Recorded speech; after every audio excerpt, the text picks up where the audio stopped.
What's going on YouTube world? Austin Zaback here with another YouTube video, and in today's video we're going to be talking about the housing market bubble. We have a lot of new data to kind of go over today and to really talk about the bubble that we're seeing right now in the housing market. Now, we're going to be looking at a lot of different data, and I'm going to explain to you exactly why I believe that we might be in another kind of bubble like we saw in 2008, and why potentially we might see the market crash, okay, in the next, 12 months or so. Now, obviously, we're going to talk about how you can potentially take advantage if the real estate bubble were to pop, okay, the housing bubble were to pop, how you can take advantage and ultimately how you can protect yourself and even potentially make a little bit of money in the process. We're seeing numbers that we basically haven't seen ever before, okay? The existing home sales actually jumped, okay? If you look at the article right here, 24.7% from June. Again, these are numbers that, again, we haven't seen really ever before, okay? So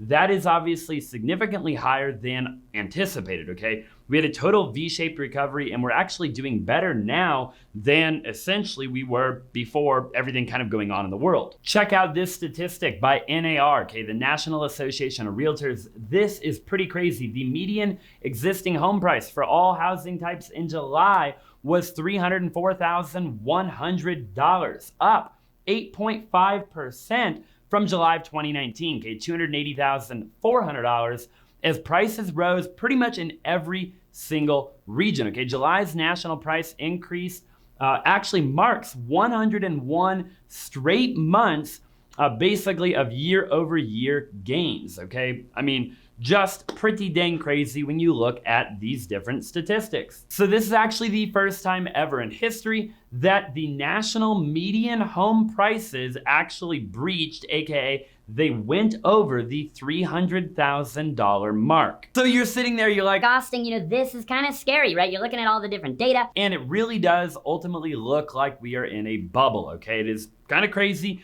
At the end of the day, when you look at everything going on in the world and you look at all the people that are unemployed, and then you look at the stock market and you look at the real estate market, and they just have pretty much trended up. They've both taken a total V-shaped recovery after March and pretty much skyrocketed to numbers that we haven't seen in a very, very long time. And you're like, Austin, but how in the world does the stock market and the real estate market have anything to do with the overall economy? And the reality of it is it basically doesn't right now. So I did a simple search right here in my office to kind of check out the numbers. Now, I'm a real estate agent. I've been in real estate for about 7 years now here in the state of Arizona. Okay, so I did a simple search right here. There's about 8,583 total active listings in the county that I'm in. Okay, now a healthy market in our particular county arguably is probably about 30,000. Okay, so significantly less than a third, okay, about 30% of what they would consider, a neutral or a healthy market. Now, here's where it gets really interesting, okay, 8,500 houses on the market,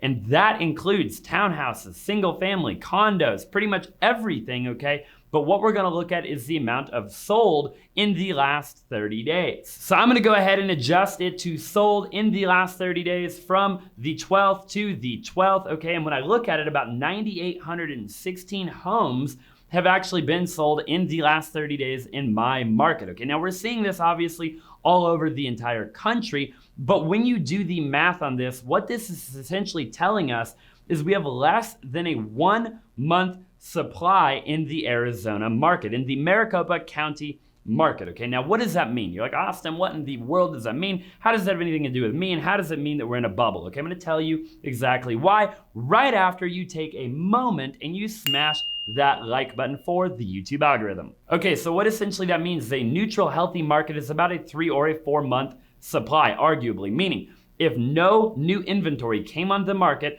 and the amount of buyers kept buying at that same rate, it would take X amount of time for essentially there to be nothing on the market anymore. So right now, if we had no new listings come on the market in about less than 30 days, okay, everything would be completely gone, which is obviously a hot seller's market, right? And you're seeing that. You're seeing interest rates at an all-time low, and we obviously have, statistics showing, interest rates being at an all-time low, and basically, in a nutshell, buyers are buying And it's kind of a crazy market that we're in. Sellers are getting record highs for their property. Now, when you look at it also, the new housing is also way, way, way up, okay? When you actually look at the charts, the new housing data is almost where it was back in 2008. Not quite, but the existing housing is also pretty crazy, okay? So some crazy data when we kind of look at it. So look, at the end of the day, you're like, Austin, what in the world does any of this have to do with kind of the overall housing bubble, the housing market? well, the reality of it is, the reason that so many people are taking advantage and buying new homes and existing homes really throughout the entire country is obviously, like we talked about, right? Interest rates are at an all-time low.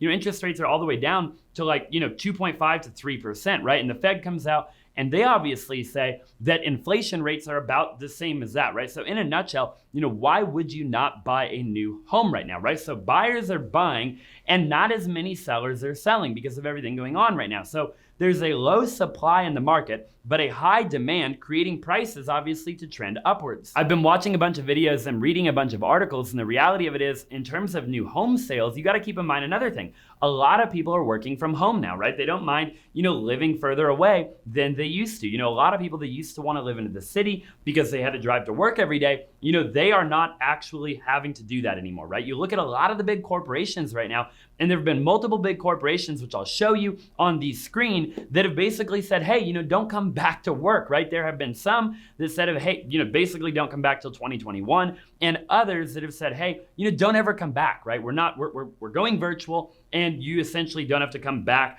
to the office physically, right? Now that obviously is going to drive buyers to, go find a cheaper home, more space available, right?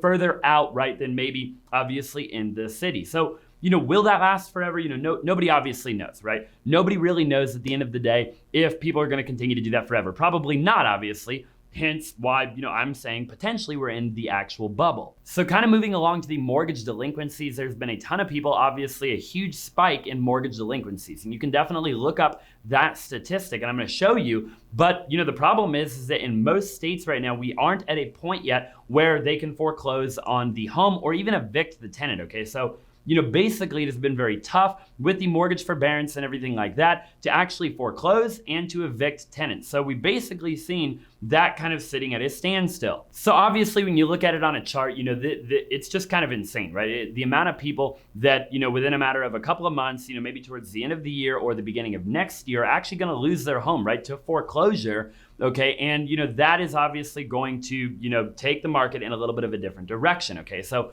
when you look at that and then you look at the reality of the situation, right? And I've made, a bunch of stimulus videos on my channel. There hasn't been many signs of actually a new stimulus check kind of going through. So when we kind of look at everything, the lack of actually being able to catch up on the mortgage, right? And the amount of people that have already gone, they've already basically not been paying their mortgage, right? It's going to kind of turn into a little bit of a nightmare. Now, look, it'll be really, really interesting to see what happens over the course of the next, 30, 60, 90, days, obviously even, a year or 2 or 3 years, right? We've been in a bull run forever. We're basically seeing numbers that we haven't seen in forever. Just remember this, okay? That this is a much different kind of thing that we're seeing happen than 2008, right? This is an event-driven potential recession, potential bubble, as opposed to before, was much different. It had nothing to do with an event. It was financially based. It was the banks. It was all, there were multiple reasons, obviously, why, back in 2008, that market actually, crashed, right? The real estate market in particular, but obviously the entire market. So when you look at this, let's just call it event, it is a lot different, right? It is a lot different. And, for that reason and that reason only, I think that is obviously why there's so much uncertainty, right? Because nobody actually knows what is going to happen.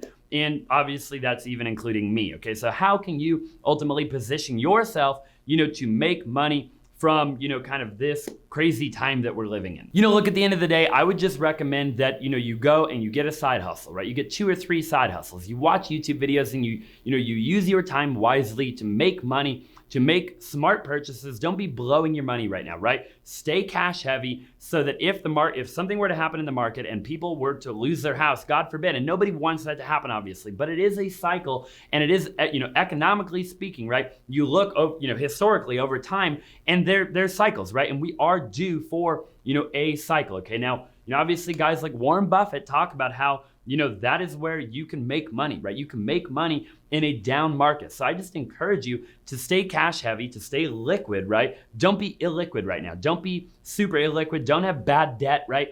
Ultimately, don't live above your means, right? Make sure that you do the right thing so that if there was an opportunity, right? If opportunity were to knock on your front door to present itself to you, that you can ultimately take advantage of the opportunity. You can buy some real estate, you can go to the auction, you can purchase a rental property, you can do what, maybe you fix and flip a property, right? Like HGTV or Flip or Flop or whatever. There are a lot of ways to ultimately make money in a down market, okay? So we will see, but at the end of the day, it is kind of a crazy market that we're in right now. I know that for a fact. I'm obviously in real estate.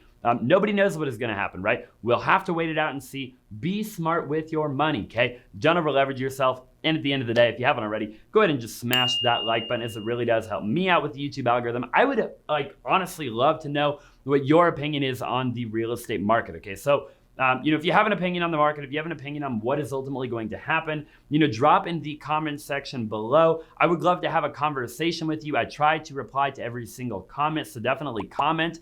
And I'd love to talk to you about what you think is obviously, going to happen, okay? So otherwise, until then, I look forward to seeing you in the next video.